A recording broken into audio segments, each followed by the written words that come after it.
من حاز العلم وذاكره صلحت دنياه وآخرته من حاز العلم وذاكره صلحت دنياه وآخرته فأدم للعلم مذاكرة فحياة العلم مذاكرة فحياة العلم مذاكرة. بسم الله الرحمن الرحيم. الحمد لله رب العالمين، والصلاة والسلام على أشرف الأنبياء والمرسلين سيدنا ومولانا محمد وعلى آله وصحبه أجمعين.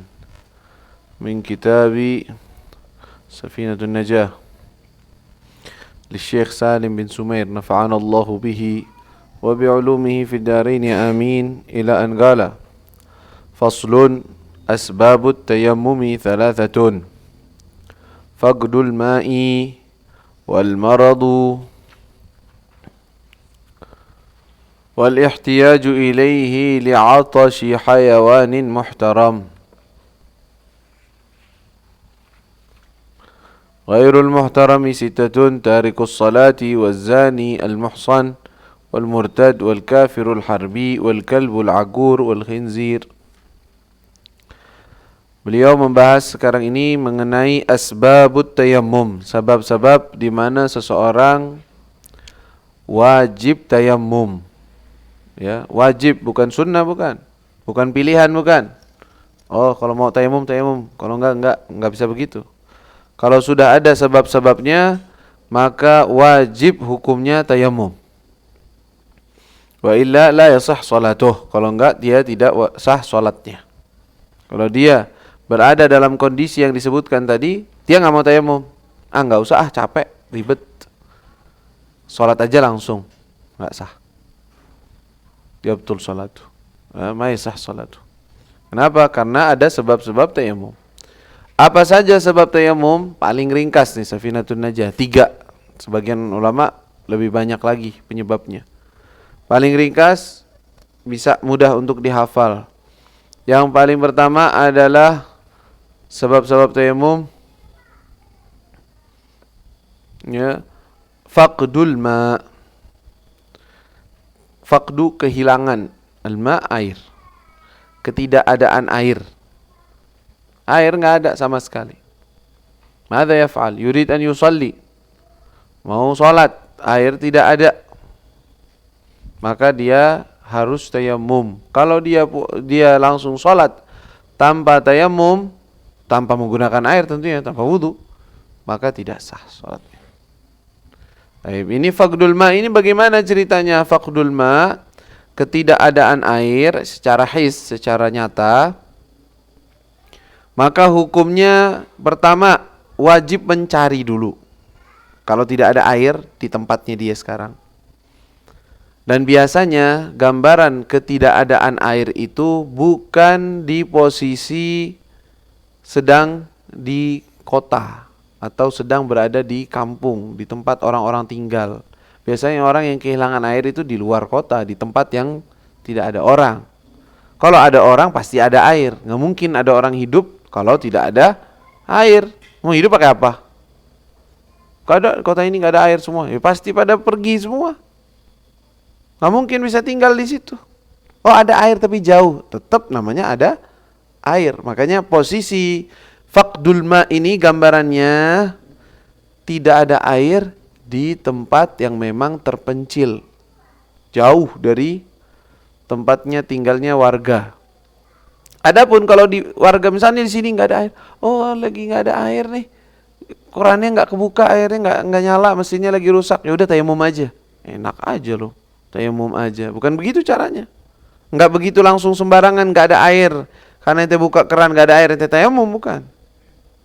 Ketidakadaan air ini ada kategori. Kalau di kota atau di luar sama sebenarnya, maka wajib mencari. Pertama, wajib mencari. Batasan wajib mencari itu dalam batasan berapa, area berapa? Ya, 300 dira', 300 hasta keliling. 300 hasta itu berapa? Ya, kisaran 150 meter, 140 meter. Ya, keliling. 300 dira'. Jadi cari dulu. Jadi kita bisa bagi dulu sebentar. Keliling nih nggak ada air apa tidak? Kadang-kadang satu, tulis misalnya tidak ada air. Posisi satu, yakin tidak ada air di sekitarnya. Yakin tidak ada air di sekelilingnya dan di sekitarnya. Kalau seperti itu, sampai batasan berapa? Sampai batasan 4 kilo lebih, 4 kilo. Yakin tidak ada air dalam batasan sekelilingnya sampai 4 kilo atau lebih. Di sini nggak usah nyari air, nggak usah ngapa-ngapain, langsung tayammum. Nggak usah banyak mikir, nggak usah susah-susah. Contohnya di mana? Misalnya dia lagi jalan di gunung. Ya kan? Jalan naik gunung, mengendaki gunung gitu sama orang-orang yang camping. Nggak ada air sama sekali, habis airnya. Mau sholat? Oh ada air tapi dibutuhkan untuk minum. Nanti itu pembahasan yang terakhir tuh. Mungkin kita masukkan karena faqdul ma sama, nggak ada air kan? Ada air tapi sedikit dibutuhkan. Berarti dianggap tidak ada airnya. Suruh nyari. Tanya aja, emang ada air di mana sungai? Sungai masih 10 kilo di bawah. Itu mau naik turun 10 kilo, wajib nyari enggak? Naik ke atas gunung nggak ada air. Tahu semua ini orang yang mendaki gunung semuanya tahu di sini tuh nggak ada air. Buat itu, cuman mereka bawa bekal air minum aja. Apakah dipakai air minumnya? Tidak. Kau usah dipakai air minum. Tapi diapain? Tayammum. Langsung tepuk wajahnya, tepuk lagi tangannya, diusap. Ayo salat. Salat berjamaah. Oh sah salatuhum. Sah salatnya nggak pakai air. Jelas, yakin. Sekarang level kedua.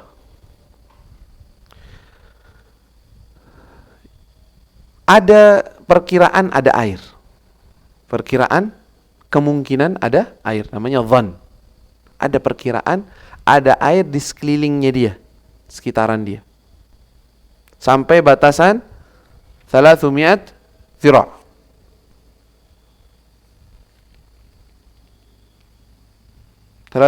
Nah, 300 zira' hawale 150 meter keliling. Wajib mencari. Keliling kanan, kiri, atas, bawah, ya. Kalau semua ada perkiraan.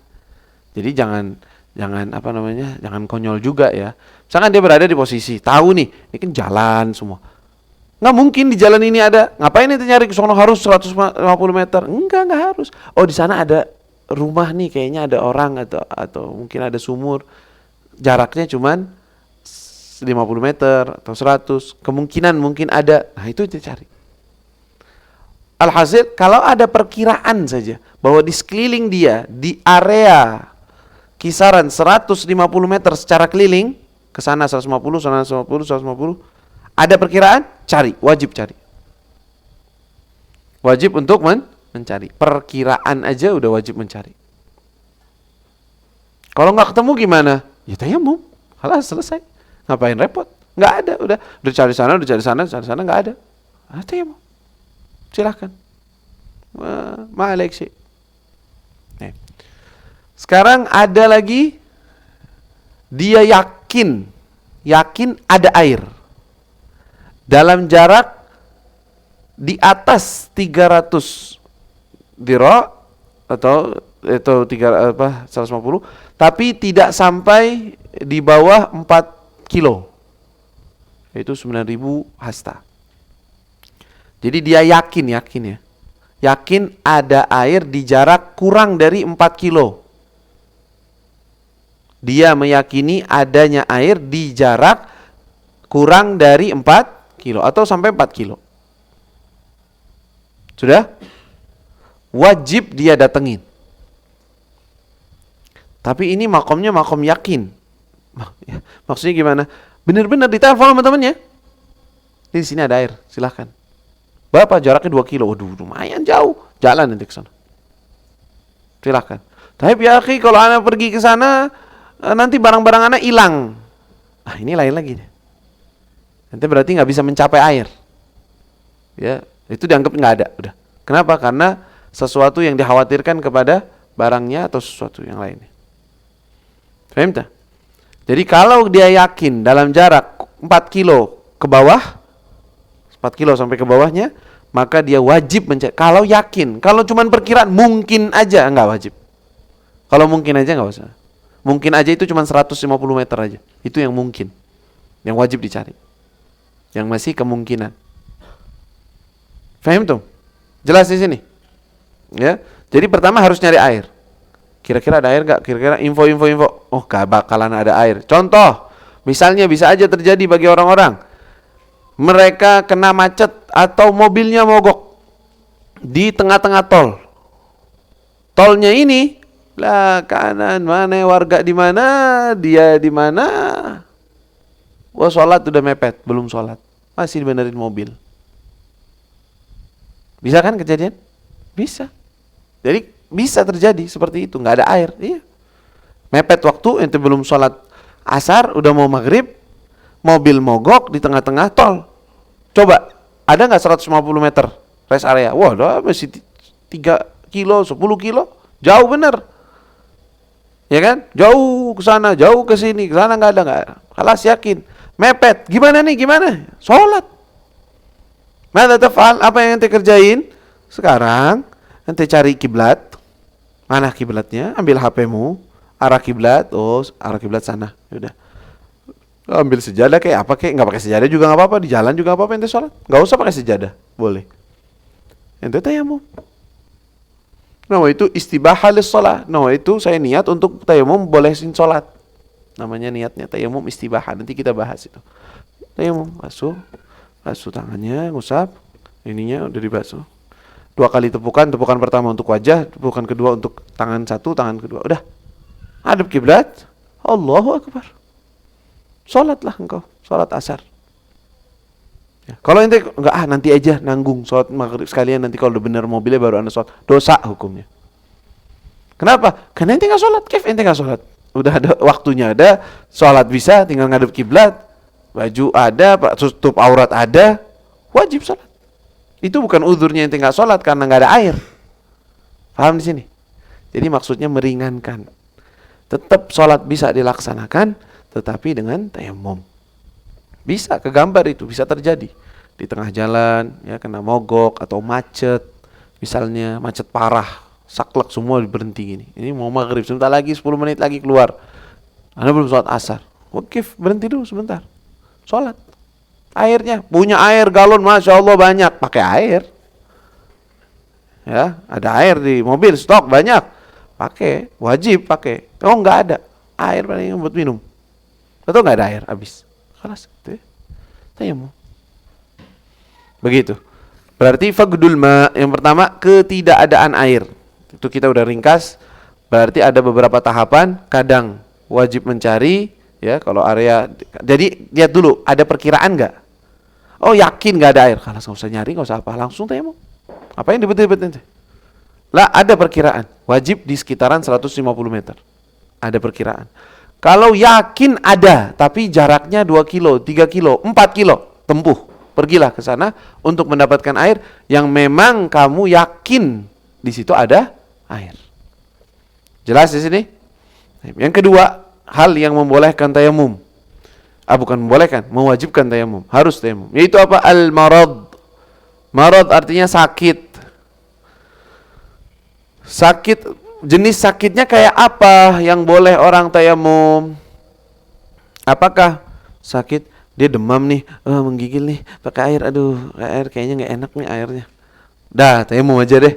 Gitu? Nggak begitu. Ada kategori kriteria sakit yang membolehkan tayamum. Itu namanya al-marad alladhi yubihu tayamum. Pertama, kategorinya 1, resikonya takut kehilangan nyawa. Kalau pakai air mati. Wah, nanti nggak usah pakai air. Pakai tayamum aja. Misalnya, resikonya nyawa. Kedua, resikonya adalah manfaat suatu anggota tubuh. Jadi kalau dia pakai air bisa-bisa nggak sampai mati, cuman itu anggota tubuh itu bisa-bisa nggak berfungsi lagi. Matanya lah, kakinya bisa-bisa jadi dipotong gara-gara dia menggunakan air, karena memang bahaya, tidak boleh pakai air. Misalnya begitu. Masih ekstrim ini. Yang kedua levelnya adalah apa? Takut atau dikhawatirkan tambah lamanya luka atau sakitnya. Lukanya atau sakitnya tambah lama. Jadi kalau pakai air, kemungkinan sembuhnya itu jadi lama, kata dokter. Kalau dia jauh-jauh dari air, sama sekali tidak kena air, maka kemungkinan cepat sembuh. Dan itu omongan dokter yang terpercaya. Seperti jenisnya sakit luka bakar misalnya. Banyak daripada orang yang sakit kena luka bakar, itu biasanya nggak boleh kena air untuk sementara waktu, sampai benar-benar sembuh. Kalau enggak, lama, bonyok itunya, penyakitnya itu jadi parah, tambah lama. Nah kelas, tayamum, jangan kenain air. Tamam? Berarti apa? Tambah lama sakitnya. Atau bertambah sakitnya. Bukannya ya, kalau tadi itu resikonya tambah lama, nggak tambah parah, cuman tambah lama. Itu juga boleh tayamum. Begitu juga kalau resikonya nggak tambah lama, malah tambah parah sakitnya. Halas, itu lebih lagi boleh tayamum di situ. Atau juga kategorinya kalau dia pakai air akan terjadi belang atau warna kulitnya akan berubah karena hal-hal menggunakan air misalnya. Dia lagi sakit, kalau dia pakai air maka kulitnya akan jadi kayak belang-belang, kayak apa, kelihatan di mata orang. Ya udah, ente jangan pakai air.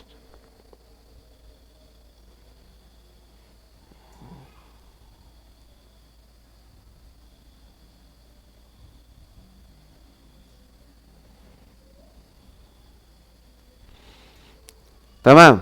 Berarti sekarang gambarannya sakit, dia sama sekali nggak bisa. Berarti kalau tadi kita gambarkan ada orang sakit demam dikit gitu, menggigil, mau sholat, kena air tuh kayak nggak enak badannya. Kira-kira tayamum boleh nggak dia?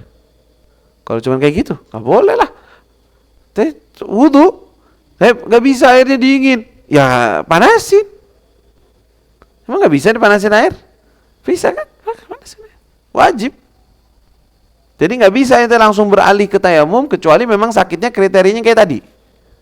Tambah parah, takut mati, takut kehilangan anggota tubuh, atau takut luka yang tambah parah, tambah lama sembuhnya, atau kelihatan sesuatu di badan yang buruk, nggak bagus kelihatannya, seperti belang dan semacamnya.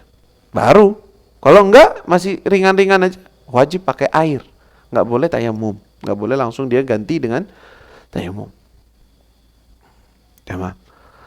Kemudian apa lagi? Dalam masalah ini ada cabang. Kalau yang pertama dia nggak bisa pakai air sama sekali. Memang dia luka bakar misalnya sebadan, waliyadzubillah, dia lagi sakit nggak bisa. Maka dia nggak usah pakai air sama sekali, tayamum aja langsung. Sekarang kalau seandainya di sebagian anggota tubuhnya ada luka atau sakit, yang nggak boleh kena air memang. Gimana hukumnya? Apakah dia boleh tayamum? Jelas dia boleh tayamum. Terus dia nggak wudhu sama sekali? Harus ada wudhu. Gimana wudhunya? Anggota tubuh, emang dia sakit di seluruh anggota tubuh wudhu? Wajah, tangan, kaki, semua sakit? Ada lukanya? Enggak, lukanya cuma di tangan misalnya. Tangan kanannya ada luka. Kata dokter, jangan kena air, atau dia udah pengalaman ini nggak boleh kena air, walaupun cuma jarinya, jempolnya, kata dokter nggak boleh kena air. Terus gimana dong dia? Tayamum betul, tapi wudhu tetap. Caranya gimana?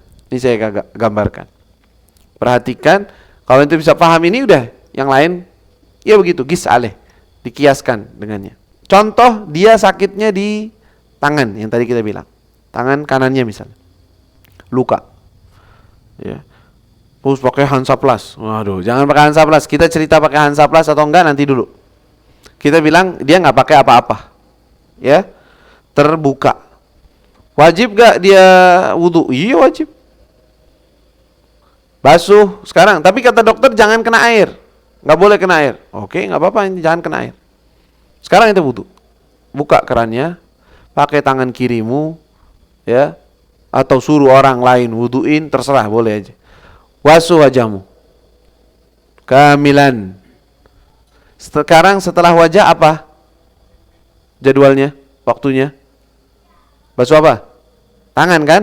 Nah, tangan di sini, ente boleh milih. Ini tangan sekarang waktunya. Ente boleh milih mau tayamum dulu untuk gantiin ini nih luka, atau mau basuh dulu yang sehat, yang nggak luka dengan air.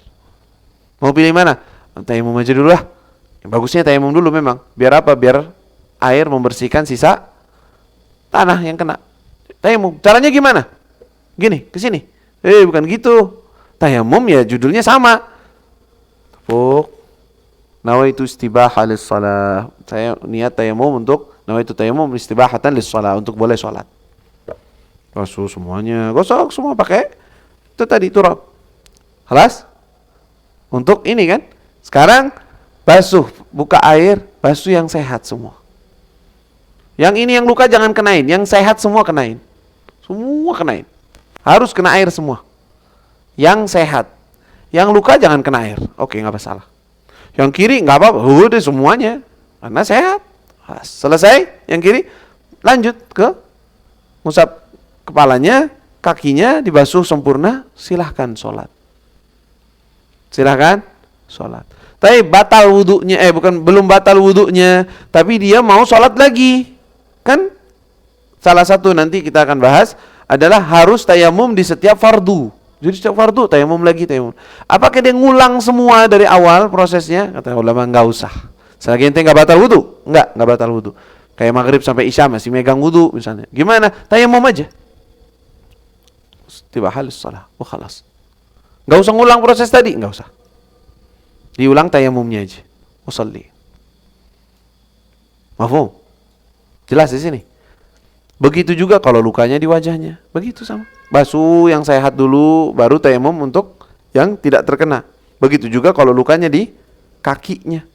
Basuh wajah, tangan, semua. Udah, kaki terserah. Ini mau tayamum dulu. Tayamumnya gimana? Basuh ke kaki itu. Gini, enggak. Tayamum sama judulnya. Darbah lil wajhi wa darbatun lil yadain. Khalas. Sekarang basuh kakinya yang sehat. Fahim tuh? Kayak gini jelas? Jelas. Baik. Sekarang tinggal jabirah. Kalau seandainya ada perban, sejenis perban apapun, seperti apa saja yang menutupi anggota tubuh yang sehat atau luka itu, yang mengikat ke badan, itu namanya jabirah dalam bahasa fikihnya. Jabirah. Kalau ada jabirah, pertama hukumnya wajib dibuka. Kalau tidak mengkhawatirkan, wajib dibuka. Buka dulu. Bisa nggak dibuka? Ya, cuman luka koreng, dikasih Hansaplast. Kalau dibuka kenapa? Ya nggak apa-apa, buka, wajib. Nggak, biar cepet sembuh. Nggak sah sholat ente loh. Ente wudu ini sekarang nggak sah. Kenapa? Karena belum sempurna. Ada anggota tubuh yang nggak kena air. Gimana caranya? Emang Hansaplast itu nembus airnya? Enggak. Kentahan, ada lemnya. Ada sesuatu yang menahannya. Buktinya kalau dibuka kering. Berarti nggak kena air. Ya kan? Harus dibuka. Tapi ya akhi, kalau dibuka Anda tambah sakit, tambah ini. Nah, yang tadi yang dikhawatirkan. Khauf min mahdhurati tayammum. Takut tambah lama lukanya. Misalkan perban, orang lagi digip karena patah tulang. Masa dilepas? Ya congklek lagi ntar. Repot tangannya. Gimana? Jangan dilepas gipnya. Biarin. Terus gimana? Tayamum. Tayamumnya di mana? Tayamum yang sehat, yang enggak luka dikasih air, yang luka untuk gantiin yang luka itu tadi yang ada perbannya pakai tayamum. Faham tuh? Jadi pertama hukum lepas. Lepas dulu. Enggak bisa dilepas baru. Oh ya udah. Sekarang ente wudu seperti biasa, pas anggota tubuh itu tayamum. Lanjutin wudunya sampai selesai.